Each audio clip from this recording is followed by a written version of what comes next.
Welcome everyone to a very important game of the second day at the Clutch Chess Champions Showdown. We have Magnus Carlsen taking on Domaraju Gukesh. The first game of the day went in Magnus's favor. So he got 2 points for it. As is the format of Clutch Chess, on day 2, every win gets you 2 points. Now Gukesh will try to take his revenge with the white pieces. And Magnus comes first to the board, adjusts his pieces, and Gukesh comes in. A handshake there. The 19-year-old world champion was leading after day 1 and will be looking to score the full point here. It's 10 minutes plus 5 seconds increment, and the players are ready to go. This, dear friends, is the Duolingo recap of the round. Duolingo is an app where you can learn many languages, but now they've introduced chess. And so, do download the Duolingo app and start your journey to get better at chess. Gukesh, well, before making the first move, he adjusts all his pieces. He's taking a few seconds before making his first move, and he opens with pawn to e4. Magnus responds back with e5, knight to f3, knight c6, and the bishop comes to c4. We have the Italian, and Magnus plays a slightly offbeat line with pawn to d6. He blocks his own bishop, but this is something that Magnus has come prepared with. Castles is a good move, and bishop to e6. Wow, this is something quite unique that Magnus has come up with. Bishop takes bishop, pawn takes on e6. You have the doubled pawns, and Gukesh goes c3 with the idea of d4. It's clear that white's position is slightly better. Magnus puts pressure on e4. Gukesh defends it with rook e1. Remember, there could be ideas of queen b3 to attack b7 and e6. Magnus can defend that with queen c8. So he ignores it and plays bishop e7. Now notice the clocks. Gukesh has 9 minutes on the clock. He goes for d4, taking 30 seconds. Meanwhile, Magnus is moving fast. He adjusts there, and now castles. So he has a minute edge on the clock, and now Gukesh can push his pawn to d5, which is a nice move. He can also keep the tension by playing pawn to h3, but he takes on e5. And Magnus takes back with the knight. Knight takes on e5. D takes e5, and now the queens are standing off against each other. 7 minutes 20 seconds for Gukesh. There's some pressure on the f2 point. He plays knight d2, but he takes 4 minutes for it. That's a lot of time there, and you can see Magnus looking visibly relaxed as he has 6 minutes time edge. He attacks the f2 pawn. Now very important for Gukesh to play queen e2. It's the best move, but he makes a mistake. He goes knight f3. And Magnus is surprised. Why is Gukesh giving me a free pawn here? Thinks Magnus. After queen takes queen, he takes it. Rook takes. And now not only do you win a pawn on e4, but you also attack the f2 pawn. Gukesh goes bishop e3. Clearly, this was not his intention of the opening. Now he's fighting for a draw here. And Magnus Carlsen's opening idea has worked. Pawn takes on e3. Now, white wants to recapture the pawn with knight takes e5 when the position would be equal. So Magnus goes rook to f5, defending the pawn on e5. And if Gukesh wants to sort of have something for his pawn, he must take the 7th rank here with rook d7. And he plays it. Rook to d7, attacking the pawn on c7. Magnus quickly defends it with rook to c8. And now the rook doubles on the d file. White's activity is quite a bit, so Gukesh is very close to equality, but Magnus is still trying. He goes knight c5, and his point is if you come back, e4, maybe knight d3, all these are coming in. So best idea is to trade.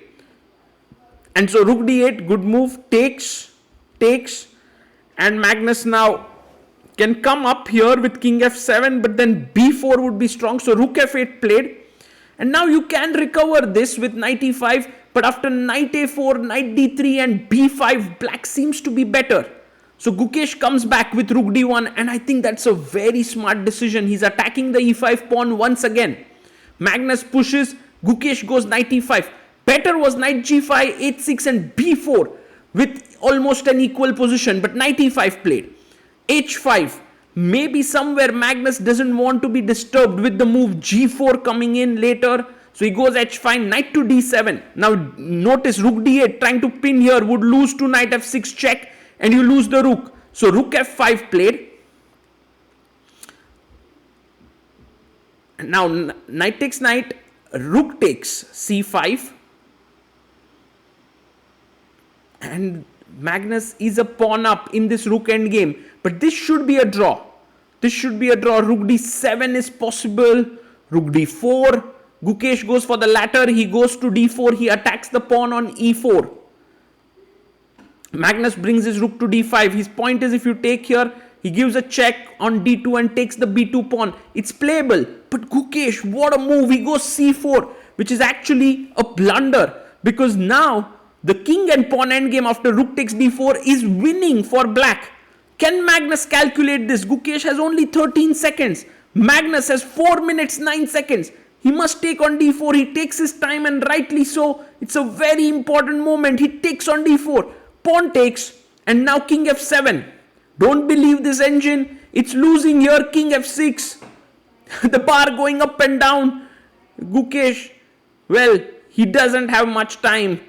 In the few seconds that he has, he goes king e3, king f5 played by Magnus. Now it's all about waiting moves. Who has the more waiting moves here? White or black? b4. It's very important for Magnus to play c6. We'll explain to you why that's the best move in a bit. But for now, will Magnus find the move c6? It's the only move to win. No, he makes a mistake with a6, and Gukesh must go a4. Again, a very important move, but he goes h4 and presses the clock there. That's, I think, the final error here, because now Magnus can play pawn to b5, and that is an incredibly strong move.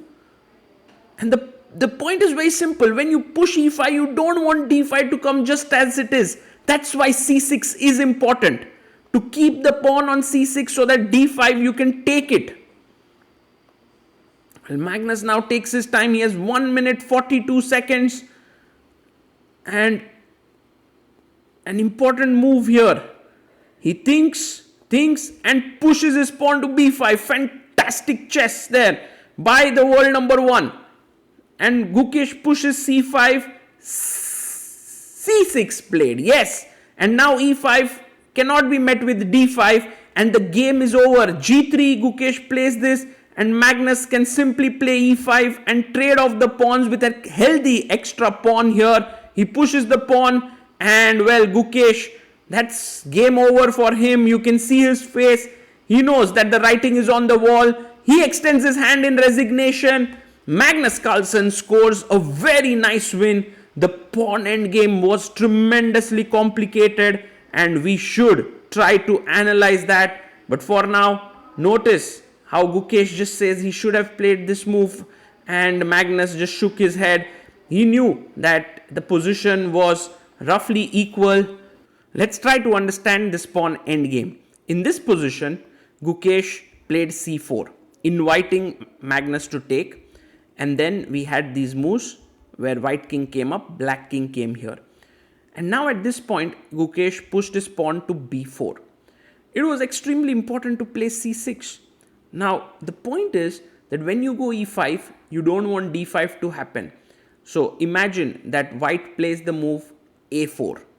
Now you play e5, and after d5, takes. And we reach this very important position where it's all about waiting moves. If black king has to move, white will win the e4 pawn. If white king has to move, then black can be safe, because then the e4 pawn is not hanging. So here a very important move is g5. And you will see that it's like black is going to win this tempo game. So for example, if white plays a5, I go a6. Now this is locked here. So you have to move these pawns. So you go g3, I go g4. Done.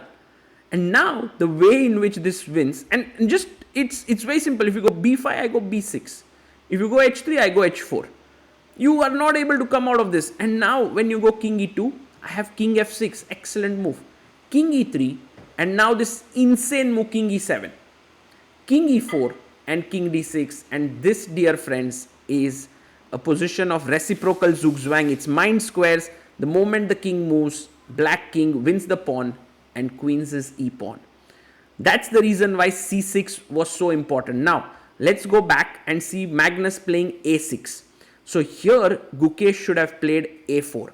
Because now if you look at the same position, you don't have c6. So let's say you try c6 now. If you play c6, I must go for the move g3. It's a very important move. And now if you do the same thing, which is with the move e5, I in fact am winning now with d5.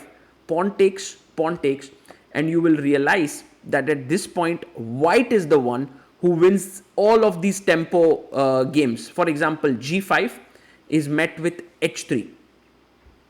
And you play g4, I take, you take, and I play a5. And you lose the e4 pawn. So this is actually very complicated to understand, but that was the point of playing a4 and now here d5. Imagine that in this position, instead of pushing the pawn to after c6, g3, you don't push e5 and you play b5. Then I take cb, and now a5. Again, it's the same concept. e5 is now met with d5 and white wins. So let's say you go g5 and now I play h3. Again, you are running out of moves. So you must play g6. I go h4 and now e5 will be losing to d5. So you go back and white is able to hold this. This is a position that is drawn. Very interesting endgame.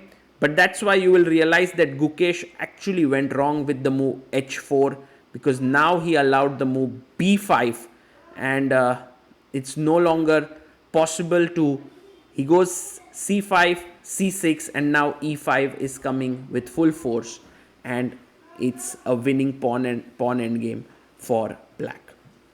Hi everyone, I hope you enjoyed the game. I want to tell you about Duolingo. This app, I used it extensively to learn languages when I was young. But I'm so thrilled that it now has chess on it. If you are a beginner, there are beginners courses here. If you are an advanced player, you also have different kinds of checkmates, different types of tactics, opening ideas. So you can make use of all of this. And what is very exciting is the way in which it is being taught. Oscar teaches you, who is a fun-loving character and a tutor, and it will give you some hints. There are streaks which are created. There are daily tasks that you can achieve. There are rewards. You can play against Oscar, and there's also a leaderboard. By the way, I'm leading on the leaderboard. My ID is Sagar Chess 1. Let's see if you can challenge me and get ahead of me. Download the app Duolingo and start your chess journey, no matter what your level is. And let's get better at chess.